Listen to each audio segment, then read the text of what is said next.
So I was scrolling through Instagram today, and I ran across a post from harp guitarist Nancy Wilson, which really shocked me. She said that her friend Bettina Gilois passed away after a bout with cancer, and that Bettina had not told many people about her diagnosis, so her death came as a surprise to many of her friends, including Nancy. Well, if you've been listening to my podcast since last year, you may have already listened to my interview with Bettina. If you haven't, I'm going to replay it now. Bettina was kind enough to invite me into her home to talk about her life and career. I was so fortunate to have met Bettina through my connections to Roger and Michael Fisher from Heart, who were some of my first guests on the podcast. Bettina was the first screenwriter I interviewed, and I found her to be inspiring, brilliant, and insightful, especially about concepts surrounding what she calls story logic. I'll never forget Bettina talking about the universal truths of story logic, like whatever you chase runs from you, and whatever you run from will chase you. And it's these profound universal truths that she infused in her stories, which really set her apart as a writer. Bettina's biography is quite impressive. After graduating from Columbia University, Bettina spent time in the art world in New York with Andy Warhol in the 1980s. She began her writing career working with Joel Silver Productions, and in the last 25 years has written projects for Jerry Bruckheimer, Michael Mann, Joel Silver, Jeffrey Katzenberg, William Friedkin, Robert Zemeckis, Nick Nolte, James Coburn, Michael Douglas, Queen Latifah, Nicolas Cage, Robert De Niro, and Christian Bale, among others. Her screen credits include the Disney film McFarlane USA, starring Kevin Costner, and the HBO film Bessie, starring Queen Latifah, for which she was nominated for an Emmy. She also has uncredited writing on The Mists of Avalon with Angelica Houston and The Hurricane, starring Denzel Washington. As you'll hear in this interview, she was currently writing the series Muscle Shoals with Johnny Depp producing and Nancy Wilson of Heart composing the music. In addition to being a successful screenwriter, Bettina was a professor of screenwriting at Chapman University and also taught at St. John's College. Bettina is survived by her son Caliber and her daughter Shiloh. So without further ado, here's my interview from last year with screenwriter Bettina Gilois. Bettina Gilois, thank you for being on the podcast. It's a real honor to get to know you and talk about your career. I'm happy to be here. We're here in Bettina Gilois' home in Silver Lake, Los Angeles, and she has graciously made time for us out of a busy writing career to talk about her journey into the arts. Bettina, I've done a little bit of research on your background, but can you tell our listeners how you got your start in the film industry? Yes, it was a little bit of a convoluted path. I moved from Berlin, Germany. It's part of the randomness of life, and in a way it's part of exactly the way things are supposed to happen. I came to New York with barely a plan, just applied to Barnard College and was accepted. And at Barnard, Columbia University, there was a television station that was basically empty. Nobody was using. And I don't know how or why at this point, but I got the idea that I was going to do an interview show for a couple of years out of this television station. And I produced and directed it and interviewed people in the arts. And on a practical level, I just thought, well, if I interview a bunch of people for 2 years, I'll get a job by the end of it. And ironically, my first interview was with Slava Zuckerman, who did Liquid Sky, and Andrew Saris, the film critic. And Slava Zuckerman was my first job right out of college, and he was directing a film. And I traveled with him to Berlin to do research for a World War II movie. And I had grown interested into film because I studied art history. I was writing, I was painting, and I was also doing music. I was kind of doing everything, and sometimes that's a curse where you don't know what you're really going to do because you have too many options. And so out of college, I started working at Andy Warhol's factory as a sort of side job. But while I was waiting to be Slava Zuckerman's directorial assistant, I thought, well, I've got some time. why don't I write a script? And that's how it started. Wow. So you're at Barnard. You moved to New York from where? From Berlin, Germany. Okay. So were you born in Berlin? I was born in Konstanz, Germany. That's on the Swiss border, Lake Constance.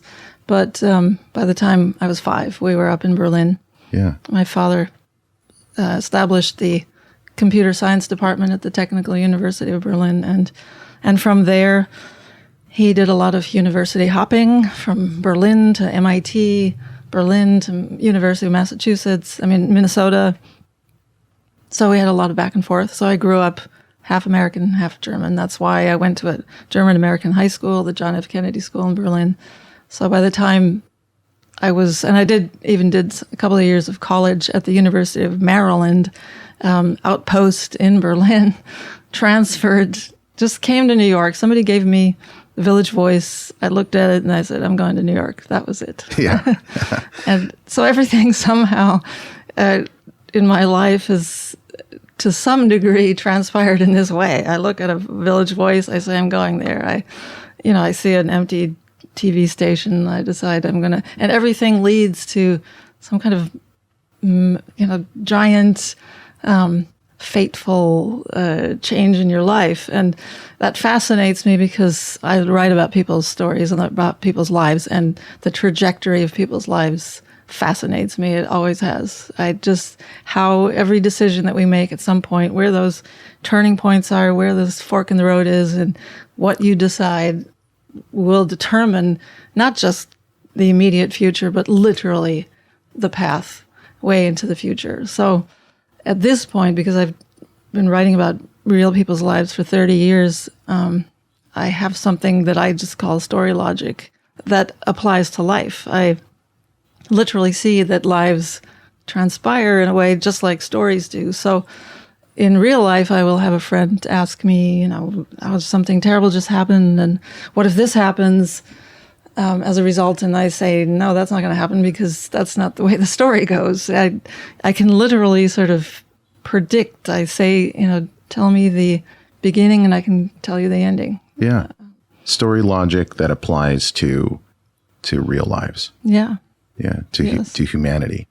Absolutely. I think in some very strange way, our lives really are stories. And there's I have a theory there's an electromagnetic process to life. We are energetic beings. And when we talk about people, we talk about them in terms of energy. They're energetic, they are powerful, they're in charge. Many, many words that we ascribe to human beings have to do with energy. And I put this in one of my scripts. Electromagnetic energy works along magnetic poles. So you have this polarity, which is also part of story always. You always go from opposite to opposite. You start on one side, you have to end up on the other. That's how a story works. The most satisfying story will always end up on polar opposites. And you have these laws of attraction and repulsion through magnetism. So like rags to riches, riches to rags. Always that. Yeah. Yes. And also in life and in story, what you pursue will run away. And what you run away from will pursue you. It's literally, that's the nature of all stories and life. So I personally have found that it's best not to run after things or run away. It's best to stand still and just simply see your life as however you want it to be. Because there's a Native American saying, any force, no matter how concealed, begets resistance. It's the same thing. And I would say any resistance, no matter how concealed, begets force. So the key is to kind of live your life away from resistance and force and more to be in the middle. Right. Wow. There's a lot of wisdom in that. Do you think that applies also to career goals? Yes, absolutely. Like when you're chasing a dream to be a screenwriter. Mm-hmm. Do you think that same rule applies, that if you chase it, it's going to run away from you? there can't be anxiety will create resistance. It's like, I don't know if you notice, but this happens to me for sure. Any day that I'm really in a hurry is the day when all the cars pull in front of you. There's the roadblock. There's, like the detour. Yeah. When you're relaxed and you're just going to, and you don't care, then the road's all clear.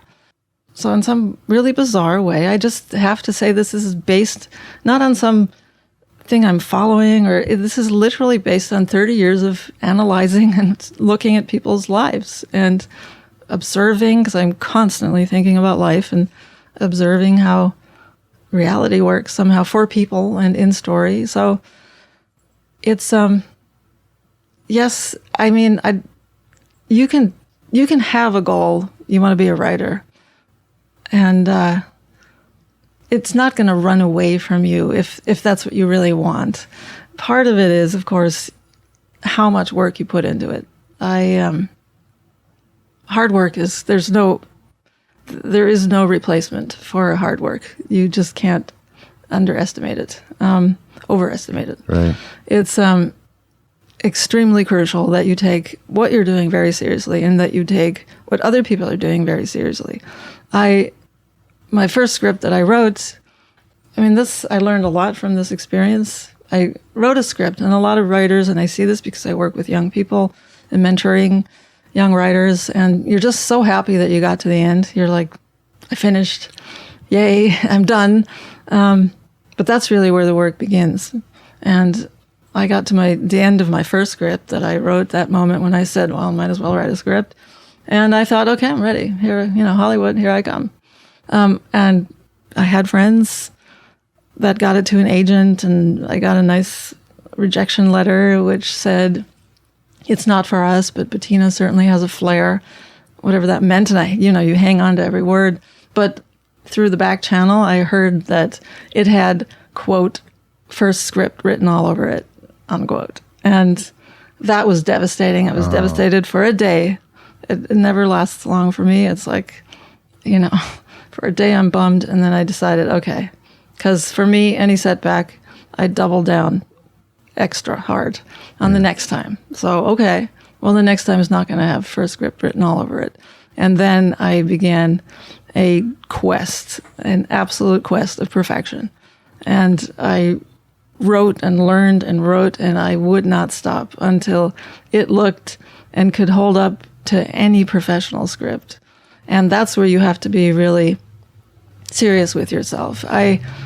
It becomes a little bit, I don't know what the word is, frustrating perhaps, when people give you things where they could have worked a lot harder. You can see it. Yeah. And you wonder, what is it that makes people not go further? And I say this to the young people I work with, my students. You can't treat screenwriting or a career like that like winning the lottery. You can't just get to the end and say, well, I think it's good enough, and I'll see who will pick it up. Maybe let me expose it, and maybe somebody. It's like winning the lottery. That's not how it goes. It's on the page. Everything's on the page. People will say to me, how do I get an agent? And I say, by having a great script. Don't even think about getting an agent. Don't even worry about it. Not before you have the absolute best material, and then it won't be a problem. Yeah, do the work and do it well. I worked and worked and worked, and I finally found a story about a helicopter pilot in Phoenix, Arizona. I saw it on 20 Minutes or something, and this heroic kind of guy. He was the first weather helicopter man, Jerry Foster. He was really a hero in Arizona. And I just called him up, got on the phone, found him, and said, hey, I'd like to write a movie about you, or I'd like to write a story about you. And he said, well, come on down. That's something, by the way, for any writer, if you're interested in writing true stories, people are very open and very accommodating and very happy to talk to you, to invite you into their lives, especially young writers, because they know you don't have an agenda, you're coming from an earnest place. And so I went down to Phoenix, and I flew around in a helicopter for a week. We flew from downtown Phoenix to Prescott, where he had to join in the parade. We landed, he gets on his horse, goes on the parade, we get back in the helicopter, fly off somewhere else. He's constantly doing wheelies and things, trying to make me throw up, thinking this is funny because it's terrifying. But he, the reason why he was such a hero is that besides being a weatherman, he dedicated his 24 hours a day, his time in helicopter, to saving people. The Maricopa County Sheriff's Office nobody had a helicopter at that time except this television station. So he was rescuing people out of canyons, with like 2 inches on each side of the blades, like crazy stuff. Yeah. Only he could do, flying under power lines. And we ended up in Flagstaff. One of the funniest things, but this is why I love writing. This is part of what is my favorite part about writing. We flew up to Flagstaff, where he and a couple of buddies, this is what they do once a year, they rented the side of a mountain. And they had these old junker cars, completely destroyed cars, rigged and up at the top of this mountain on these triggers, and so that they could be released and rolled down. And then at the bottom, they had an armada of weaponry, machine guns of every kind, size. I got to shoot a machine gun at a rolling car, basically. Now, where else, when else do you get that chance? This is like, I'll never forget that moment, and had a weird deja vu feeling too. It's like, what? The kick back from the gun or whatever. It was just, but I shot at the car and it was fun. It was crazy. When do you get to see these kind of adventures? So besides just being able to immerse into lives and seeing these things, also getting to know people and really understanding them emotionally. And he had a interesting, fascinating story, and in any case, he's the one I wrote about. That script didn't have first script written all over it. In fact, it was really solid. I had one script. I got it to one producer who was a friend. He said, I know an agent. I'll show it to the agent. That was Ari Emanuel, of all people, the Ari Stone or whatever, Gold from Entourage. Entourage, yeah. That was my first agent. He said, we'll represent you based on reading the script. Wow. And so what brought you into, you studied art history, and then you started interviewing artists, and but what brought you into writing? You could have gone to visual arts, to painting, to performance arts, conceptual art, to music, and but you chose writing. What was it about writing that was calling you? Writing's always something I did as a young kid. Oftentimes the thing I wrote would be read to the class. So there's some indication that this was an inherent talent and gift that I had, an interest. It's just that I liked all these things. And even once I really started at 30, basically, finally writing all of this, just about. And before that, I was still doing music and I was still doing art as well. It was one day I got a job. It wasn't 30, it was a little earlier. But I got hired by Keith Barish and Arnold Kopelson because they were doing a helicopter movie.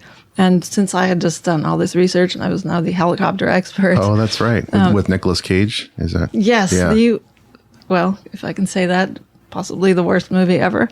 But I learned... And what's the name of the movie? It's called Wings of the Apache, or Firebirds. It was first Wings of the Apache, and it turned into Firebirds.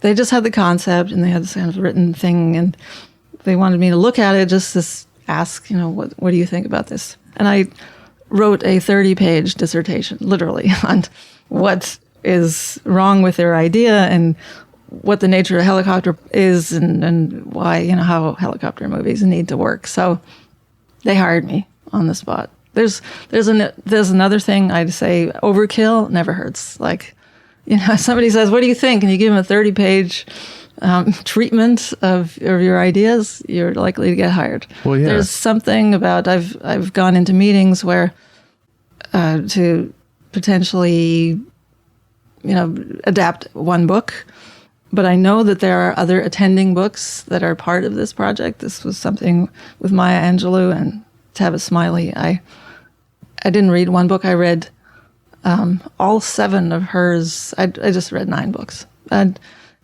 nobody else is going to come into a meeting and have read 9 books, basically, and be that prepared. Overkill is a really good strategy. Well, you're going to make yourself stand out amongst all of the other candidates. I mean, you're working that hard.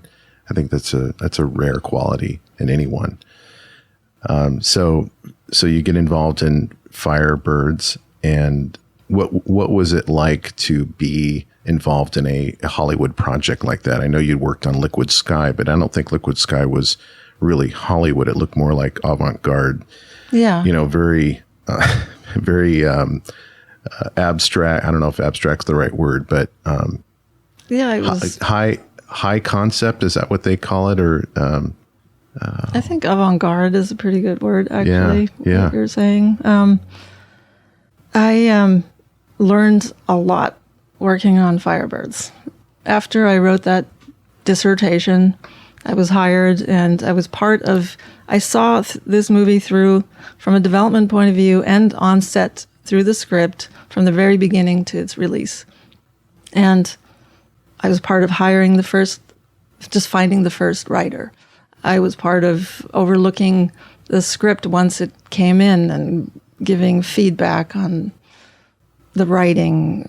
I was also reading other scripts. Some funny story. Keith Barish handed me a script the time that the company, got, and as a submission, he said, "Have a look at this. I don't get it, but I don't know. Tell me what you think." And it was Die Hard. I read it. I said, "This is great. This is insane. What do you mean you don't get it?" So funny. Wow. So you see the script and I saw it. I read Die Hard before it was ever made, and it was on the page. Clearly, this is like a great, fantastic story. It was all there. Yeah. And so that was. It sounds like your entrance into the Hollywood film industry. And have you stayed there ever since Firebirds? It took me a few years to actually move to LA. Once I got my agent, I moved. I was in New York the whole time. I would come to LA, work on Firebirds, be on the set in Tucson, a lot of Tucson, on locations in Texas. I really kind of commuted for 2 years. But then once my script was ready, I got the agent. I finally came here full time. Yeah. But I didn't want to expose, after that first time, the first script written all over it, I will tell anybody, it is not. Don't look at it like winning the lottery. If you put out a script that is subpar of even the best work that you're not even aware that you're capable of yet, it's going to expose you and put you on, you get put on a list. And, writer so-and-so, bad. Right.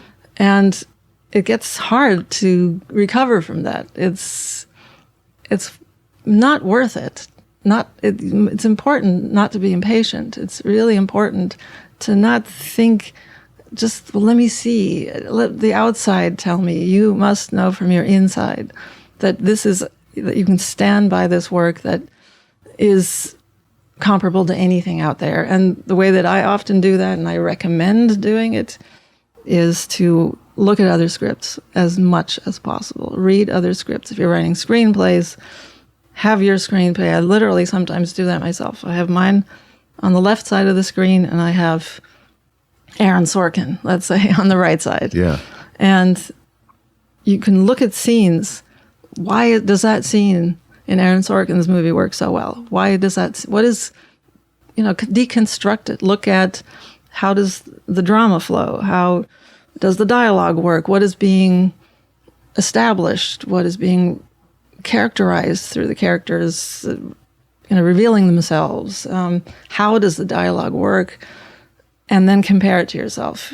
How does the description look? How many, I have people, I will say, never more than 5 lines in a paragraph. It's just too dense. For dialogue or for action? Dialogue, you'll have the speeches, and of course, that's okay. But for action, okay, never big blocks. Because I had, before Firebird started, I did a lot of reading of scripts, and one of my first rules is never bore or, torture anyone with your script. That's like, it's not even that you make it good. Like, don't really like torture somebody with having to read what you've done and didn't bother to look good and feel good and make easy to read. Make it not awful. Yes. Chewing through 10 million words, like too many words. Yeah. I could have a t-shirt that just says too many words. And you teach screenwriting, right? I do teach screenwriting. Yes. That's down at Chapman? Mm-hmm. How many years have you been doing that? Well, for 8 years as well, which has really been kind of crazy. Yeah. It's really like 2 careers, but it's fun because I can bring the professional right into the classroom, and I have a great relationship with my students. I mean, they're just fun. We make it fun. So, and I'll give them, it's more like I'm a writing partner with them or a collaborator. And so my feedback is not academic. It's very professional, and they know that. Yeah. And having been in academia for 8 years teaching screenwriting, do you have hope for the younger generation of writers that we're going to have the same quality or maybe even better quality scripts coming into Hollywood and independent film? Mm-hmm. Yes, good question. If they take my class, I do. But often I see sometimes I'll get thesis students who, after 4 years, there's a lot that can be taught that isn't. And I've been formulating it myself for 8 years now. Before that, I didn't have a language for it because I didn't study it in that way, and which is good. I think I have my own rules of writing, and I share those with the students, and I wrote an extensive blog for the literary magazine at Antioch University, where I did my master's in creative nonfiction. And a lot of my rules of writing are there. But they are this, the process of 30 years of writing, basically. I have accumulated these rules, and some of them are very practical, like I will slash them in a student script all the time. We do this all the time. You'll start a dialogue, you say, well, comma, I think I'm going to go now, slash any word that requires a comma right after it at the beginning of your dialogue, cut it. It's fine if it slips in there as we're kind of writing because it's sort of how we think and we think people talk, but it becomes like this line leak. I call it a line leak. I'm going to go to the store now is much stronger than, well, I'm going to go to the store now. It sort of takes the energy out of the entire line. Yeah. So it bleeds out the energy. Right. So I just slash them. I would imagine that actors would naturally, if it's going to work, they're going to put a well in there. Yeah. But that's not the screenwriter's job to be that nuanced with it. Yeah. An actor may feel that, and that's fine. But you can do this as a test. I'd cut that stupid word, that one letter word with, 2 letters, so, comma, out, and read the line again and just see how much punchier and stronger and more direct it is. Yeah. What do you make of writers like David Mamet or Aaron Sorkin, who their characters speak in a very distinct, I mean, you when you watch an Aaron Sorkin project or a David Mamet film, they're like, yeah, this is Sorkin and this is Mamet. And so in some ways, it seems not very real. I mean, it's not the way people talk, like West Wing. Mm-hmm. It's just a completely different universe that they've created with the patter. Do you do the same thing with your writing, or do you try to be, because you're in a biopic sort of paradigm, I think. Mm-hmm, a lot of your projects are. Do you try to be really nailing the characters like 100% in terms of their essence, as opposed to, the Sorkin and Mamet signature flair, I guess you would call it. Right. Well, they're particularly like extreme in their identification through how they write dialogue, which I admire in both cases. But yes, I do that too. I don't do it to that degree, but it is extremely important. I don't write like people talk because the way people talk is really boring. It really is. Okay. The everyday talk, I call that empty dialogue. If you find yourself, hi, hello, come in, sit down. Yes, no, thank you. All those things are absolutely meaningless. Slash them. It's better to have nothing. I had a student who had a script where mother opens the door and daughter says, hi, honey, come in, thank you. And I said, it's better if they say nothing. She opens the door and she just walks in, and then we're wondering what's going on between these two. Mm-hmm. Or I said, have her say, what took you so long? Instead of, hi, hello, what took you so long?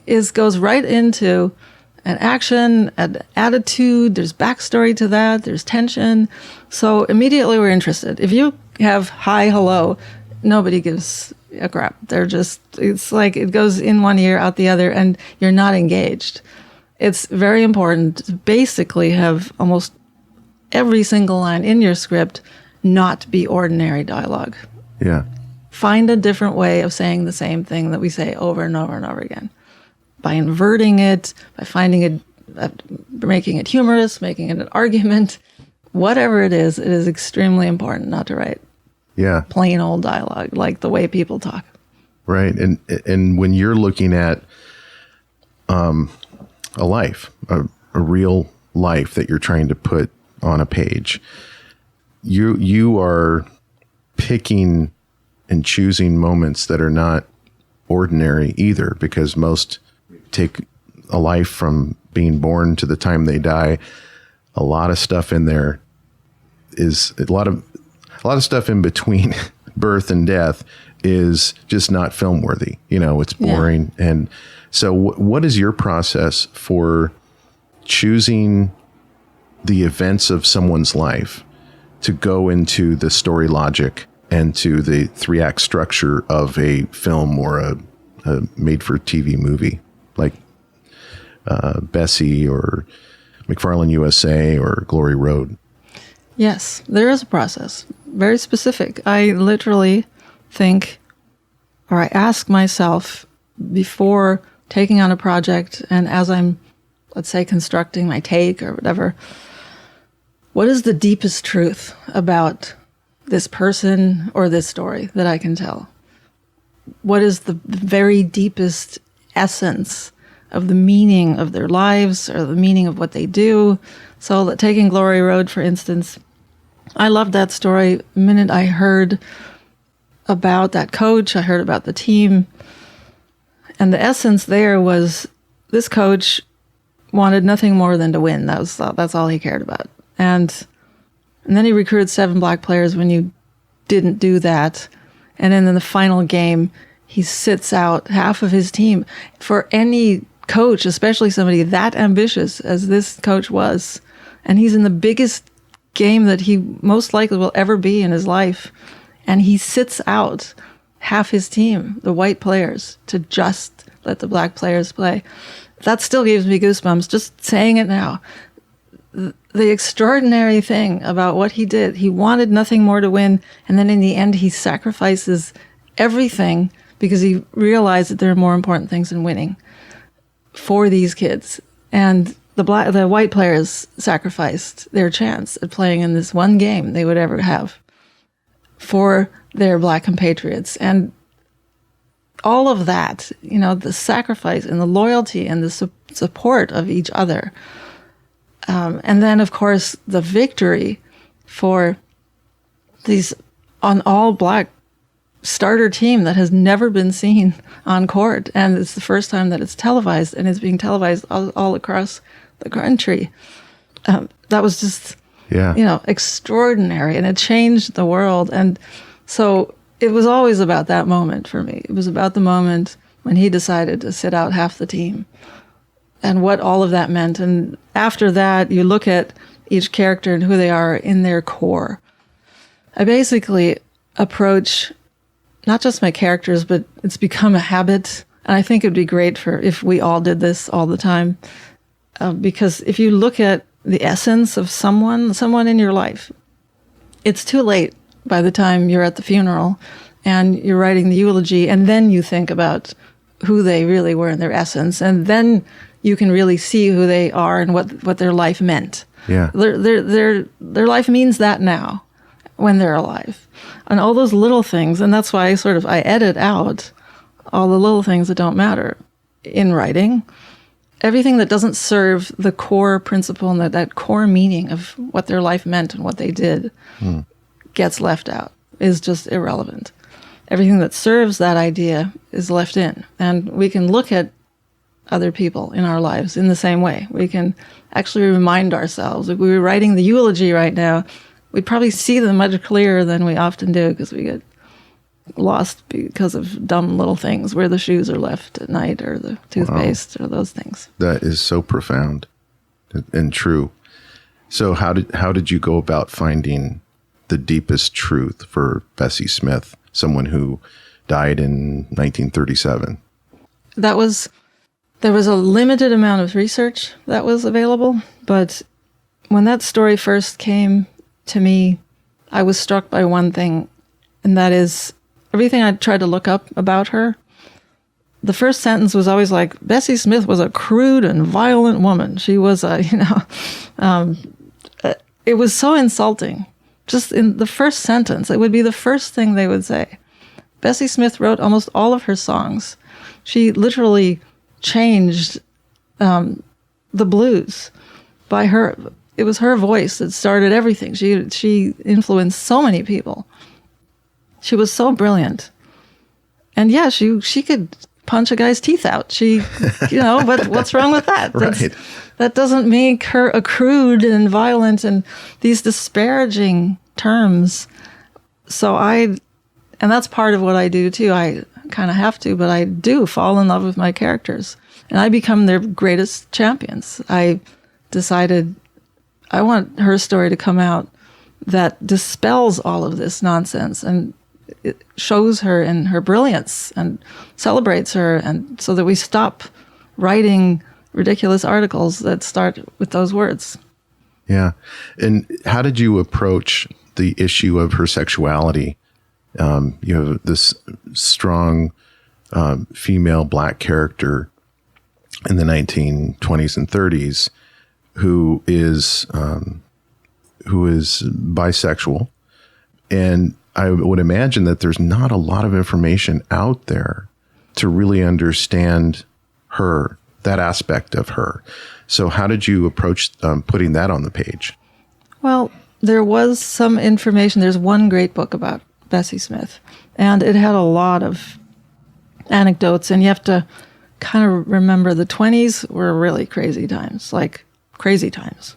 There were like sex parties, and I mean, it was a crazy time. So it's not just her. There was a lot of just wild and crazy fun people were having in the 20s. So that there's an anecdote where she went into it was a kind of ball. It had some aspect of not cross-dressing, but some fun raucous ball was being had. She comes in and she always had her moonshine, and she lifts her glass in a toast and says, "Here's to all pussies and assholes. May you always have a pleasant feeling." This was her, irreverent, body, confident, funny, and complex. She had a gay music director. I forget who it was, but there was an instant when she told him, "You're coming with me tonight." And he's like, "No, but I'm gay." She says, "No, it doesn't matter. You're with Bessie Smith." It's like, this is, she took there was no holds barred. She just basically took what she wanted. And for a woman in the 30s and the 20s, that's extraordinary. And she was a superstar. She completely managed her own career. She had her own train. She lived in her own world, and she did all of that. Yeah. And she did it traveling through really dangerous parts of the country. Dangerous parts of the country. She had men, she had women, she had lovers all over the place. And it was part of the life. It was part of her voracious sort of taking in of life. Right. A trailblazer in more ways than one. This is one thing that I think I often write about. And I think that comes from having a father like I had. He came from a little town in Germany and ended up, teaching at MIT, establishing the computer science department. And he became a pioneer and a vanguard in computer science and supercomputers. And in the 90s, his institute, under his leadership, had the fastest supercomputer in the world. So I saw my father go to the very top of his field, and I learned from that there are no boundaries. The boundaries in life are what you set yourself. It literally, if you don't see them, you can go as far as you want. But my father was also complicated. He was moody sometimes. And my mother always said, complicated or geniuses basically are complicated people. They have to be in order to do what they do. Yeah. So I've kind of become the great apologist for all, because all geniuses, it seems, there's a real problem with writing about geniuses because they're all assholes. You have to break the rules. To be visionary, you have to break all rules, and those are often societal rules too. So Aaron Sorkin, for instance, solved that. I know what he had to do. Because I've been looking at because I've written about geniuses and looking at genius movies. Aaron Sorkin solved it in Facebook or a social network by calling him an asshole, in the first scene. So we got that out of the way. So the movie was solved because it's literally sometimes hard to write about a genius. And I think Bessie Smith was a genius in that way. But some people would consider an asshole. I like that. I like the rules breakers. I like the people that make changes in life and that are those visionaries. I don't think you can come up with something that's different without bumping up against, the rules. Yeah, I just saw the new David Crosby documentary. It's called David Crosby, Remember My Name. And one of the themes, and he's a musical genius, obviously, with Crosby, Stills, Nash and Crosby, Stills, Nash and Young and all of his solo work. But, one of the themes of the documentary was that he's an asshole. And he, be the first to admit that. And it's a lot of it is about the relationships that he has damaged throughout the years and preserved. And but it's interesting to, I think they make for interesting characters on film, assholes. Yeah. It's that juxtaposition of, everything that they give to the world, the gifts that they give, but also the struggles that they have just in ordinary relationships, just being, just being nice to their spouse or their kids, So your dad, you say he was complicated. Did he provide an example, or do you look to him as an example of a work ethic that you adopted? And, does that explain why you're such a hard worker in some ways? Yes, why I read 9 books for a meeting. Right. Yes, absolutely. Yeah. You can't go to the very top without taking everything out of yourself with all your strength and going all the way. You do have to take it seriously. So if you do want to do your little thing, that's fine. And you want to have your little success, that's fine. But I've never somehow looked at doing anything worthwhile unless you go to the very top, basically. And that I for sure learned from him. And definitely the work ethic, that is this family, my daughter just has inherited the same thing. It's sort of like being passed on from each generation. Well, yeah, she sounds pretty amazing. Just her trajectory in academia right now is We haven't talked about that on mic, but your daughter's sounds like she's a genius herself. Yes. But hopefully a nice genius. Yeah, she's not, the rare, as she should be, a little bit more of an asshole sometimes. I Right. think. So But she's still young. She'll get there. McFarlane USA, was that your first time working with Disney? No, Glory Road is also. Oh, it's a Disney film as well. It was Bruckheimer, Bruckheimer's deal was with Disney, so McFarlane was the second Disney film. So I would imagine that you had a lot more access to material because that track coach is alive and was probably cooperating with the project. Did you go spend time with him like you did with the helicopter pilot? With him and his wife, yes. Yeah. Yes, but I have to say about Don Haskins, I did drive down to El Paso. I found him, tracked him down, talked to him, promised that I would tell his story right. He had already had his rights tied up. So he was alive, and he had 2 more years of his rights being tied up. And he and I talked for 2 years. I talked to him about catfishing. Just basically, he'd call up, Bettina, how's them catfish up there? And I'd be, they're great, Don. You got to come up. I was living on a ranch at the time. So there was a lot of, always, the contact. That's part of it. I loved Don Haskins. He was a big bear of a guy, and he called me babe, and it was just hysterical. And when his rights became available, he called me and said, are you still interested? And I said, yes, give us a week. And set it up, and the rest is history. And the last conversation I had with him before he passed away was where he said, thank you for telling my story right, like you promised. And that means more to me than anything. I believe writing about people is an enormous responsibility. You literally have their entire lives and legacy in your hands, and which is why I also really want to look at what they did and why they're important to bring that across. And that's the most satisfying story to tell. So with the Whites, yes, that was traveling up to McFarland and also talking to the runners and meeting those families. So absolutely, there was a lot of that, a lot of going up there to McFarland. It was close again. And by that time, I'd already lived in New Mexico for 10 years. So the Hispanic story was very familiar. I lived on a ranch had a ranch for 8-10 years, and a Mexican family living with us. Their kids grew up with our kids, and so I love real worlds, and that's partially. I also do a lot of work in sort of ethnic and cultural voices, underdogs, and I think part of that is from coming from Germany, because I don't have the sort of maybe inherent, just whatever prejudices might be even unconsciously embedded in this country, I didn't grow up with. So I come with a real blank slate as to how I see people.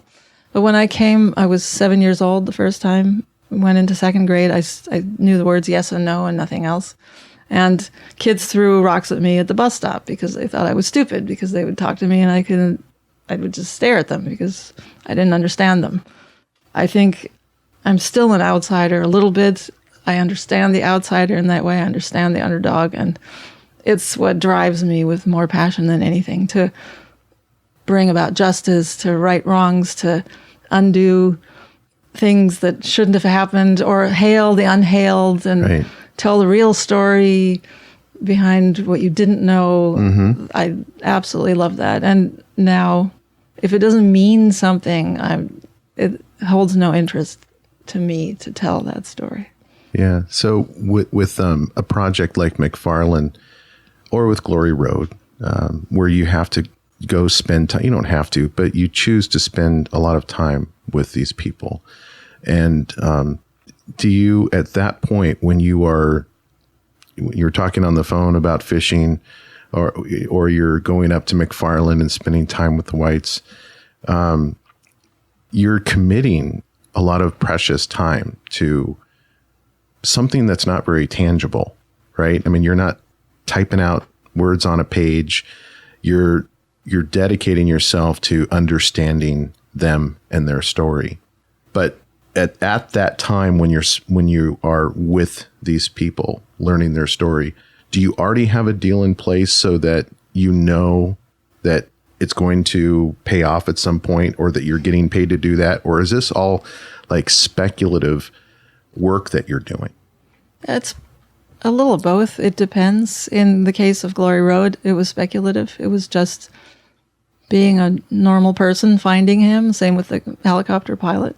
Yeah.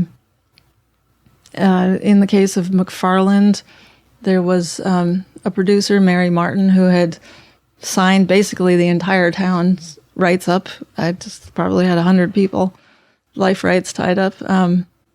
So she came with the project already sort of put together like that, looking for writers. So in that case, it came to me. I'm looking at the things I'm doing now. I'd say half of them I engender, the other half comes to me. Yeah. It's kind of like, you have to be proactive. I also advise my young writers to think about your brand, really, and not in a cynical way at all. It's just that I'll see, let's say, young writers. I had a friend, this is my cautionary tale, always, a long time ago, who went to AFI, who won basically, the equivalent of their Oscars for a screenplay that at the time got him an agent immediately. This was in the 80s, and people were, a lot of buddy pictures. This was a buddy picture. He was like the next Shane Black, basically. That's what was the expectation, and he was well on his way. And he followed up that script with a kind of oddball comedy about a giant weapon. It was an absurdist comedy, and was so different that within a year he was back in New York selling insurance. It was like over. Yeah. Because agents need to be able to say you are a commodity of sorts. It's just like, you can think of yourself as a doctor, perhaps. Somebody's not going to say, if they're looking for something, I need a writer who can write this historic piece. Well, I've got a writer who does historic pieces. I need somebody who does this story. I've got a sports story. Well, I've got a perfect person who does sports stories. That is how it works. Right. And if you go to a doctor and they say, I'll do surgery on your brain, and I'll take care of that, I'll remove that mole. Exactly. You're like, wait a minute here. Yes. And you start to not trust it. And that is literally what happens. Yeah. You don't trust that writer anymore who has two different things. And already if you just have two different things, they don't know how to sell you anymore. They don't know who you are. And the one, it contradicts. It's literally like they cancel each other out. And you might as well have nothing. It's terrible, but it is also logical. Right. How else are they going to be able to support you? So I really counsel for students coming out of, let's say, grad school or thinking about their portfolio. I personally recommend, unless you're an absolute genre writer, but we'll put genre aside for a second, to come out of school with, let's say, 3 projects. If you're interested in doing features more than television, I would say have 2 features and 1 pilot, because TV is important these days. Yeah. And if you're more interested in television, I would have 2 pilots and 1 feature, because it's always helpful. This is the ideal portfolio. And then to avoid this cross-referencing, because if you have 2 scripts and 1 is great and 1 is not so great, they'll always give it to the worst one, always. The good one will seem like the accident, and the bad one is the real thing. That is, just know that this is how it works.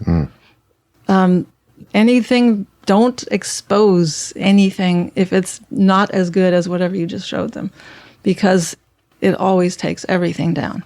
So to avoid this comparative cross-referencing where things cancel each other out, I say do 1 adaptation, 1 true story, and 1 original. So that makes them just different enough where people are not going to say, oh, well, this original was good, but this original was not so good. So the not so good is who they really are. You said earlier that you recommend that aspiring screenwriters read a lot of screenplays. Where is the best resource for that online I know you could probably order them on Amazon, which would be expensive. Is there like a free database somewhere?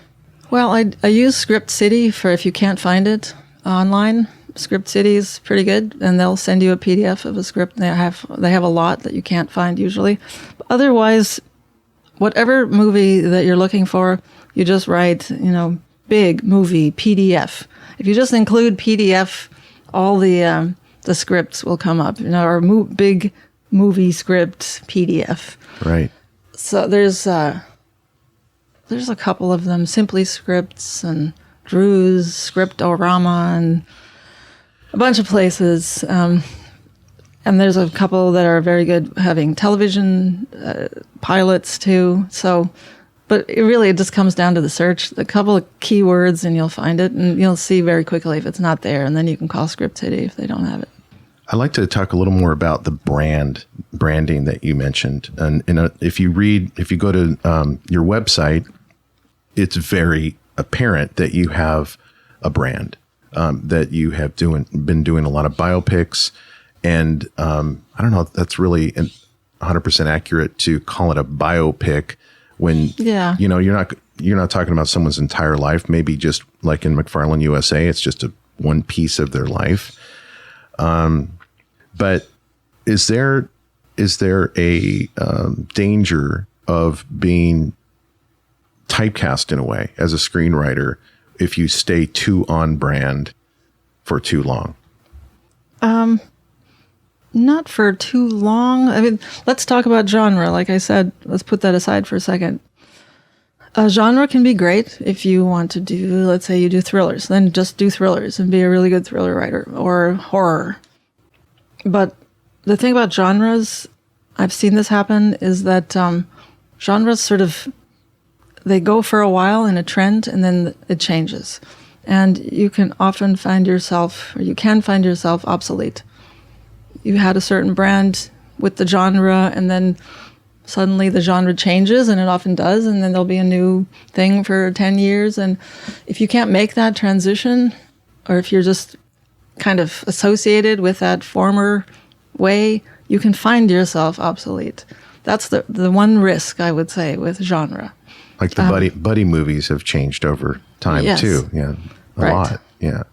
So there's a certain expiration date potential, anyway, in being too like genre. And genre means really like horror is driven by the genre, Now you can have character-based genre, perhaps, but then it starts to get into character-based drama, which just has a genre element. If you write about real things, about real characters and things that are greater than just plot and genre, you can write forever, I think.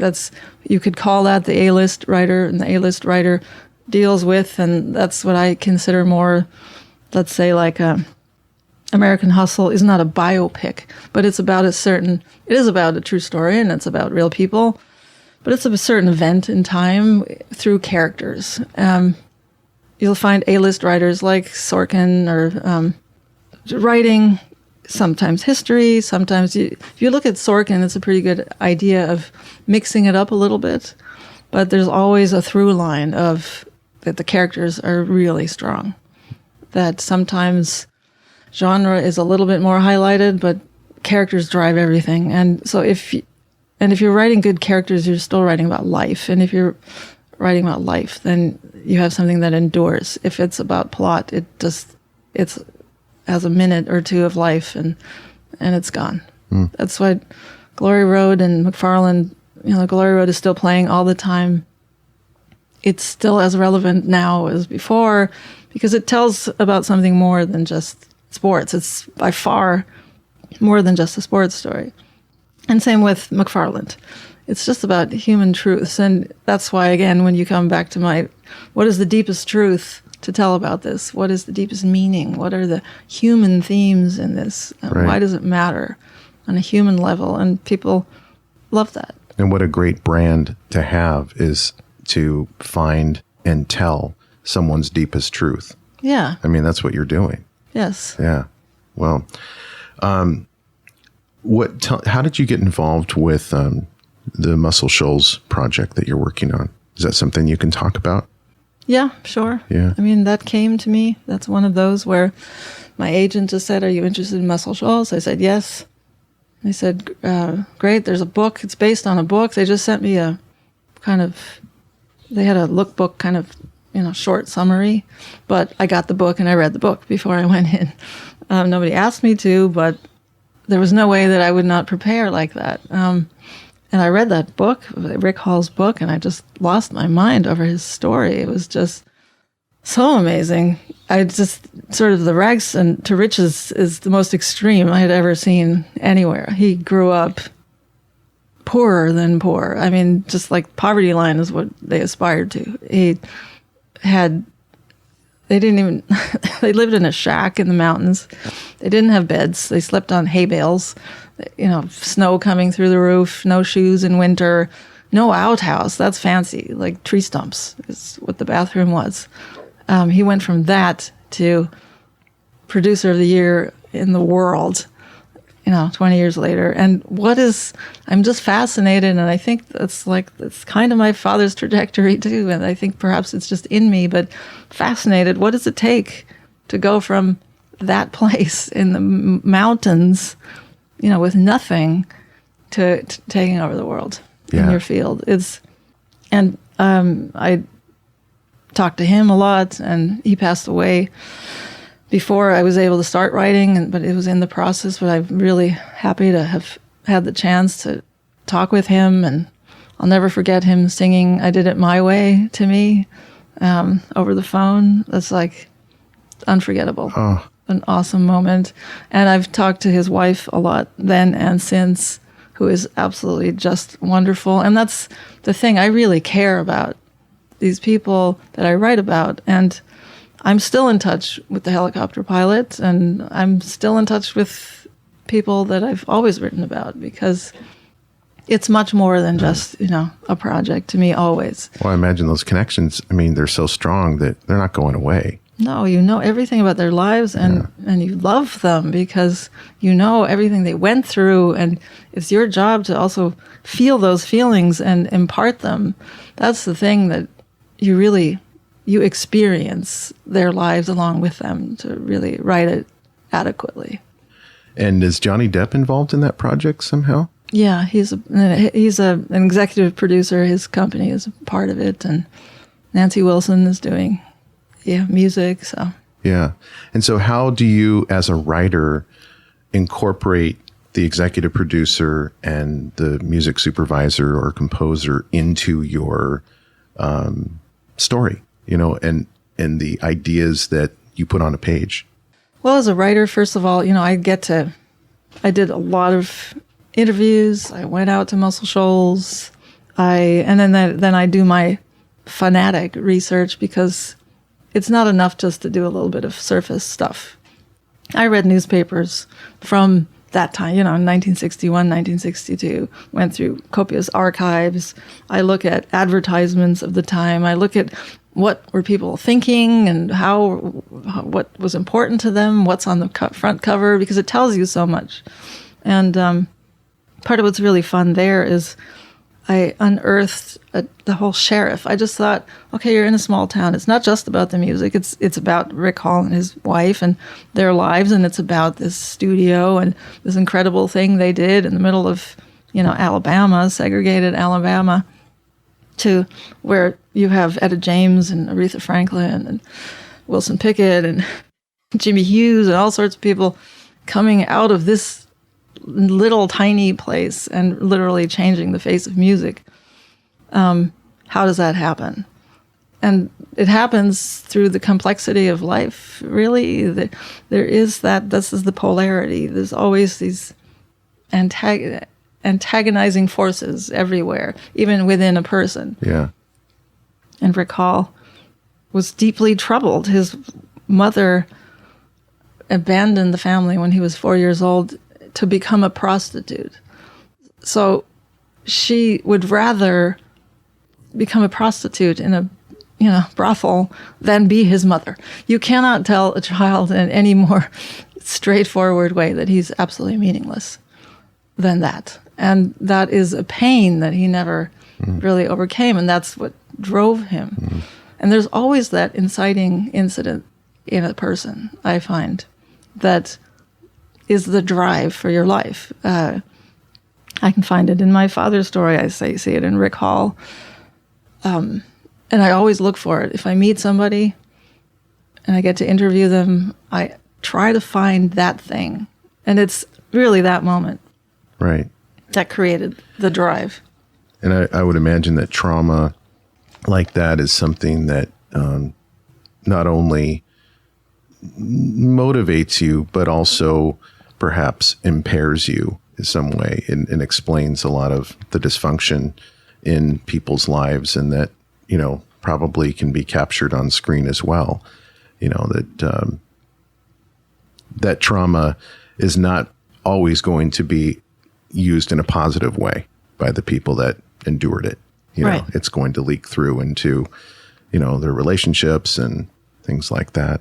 Yeah, that's where the asshole thing comes into Yeah. play sometimes. Yeah. Frankly, but it's a part of what it was necessary for Rick Hall. He had to be an absolute perfectionist in order to do what he did. And that meant he was not always nice to people. Yeah. But to pull that off in that place, that was all coming out of him and all out of that pain.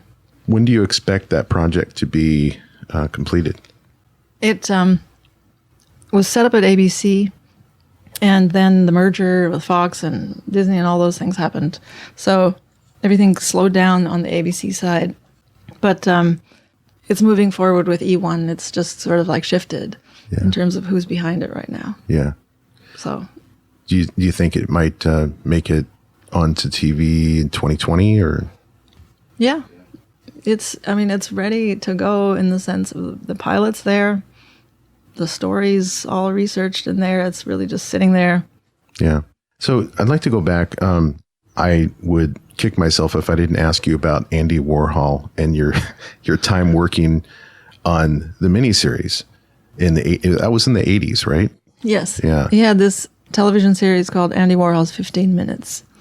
And it was 15 minutes long, and he did a couple of interviews. So at that time, I was a PA, plugging in the lights and stuff, and got to watch everything from behind the scenes. And he interviewed Paulina Porashkova. She was the big model at that time, and Robin Leach, who I'd like to see.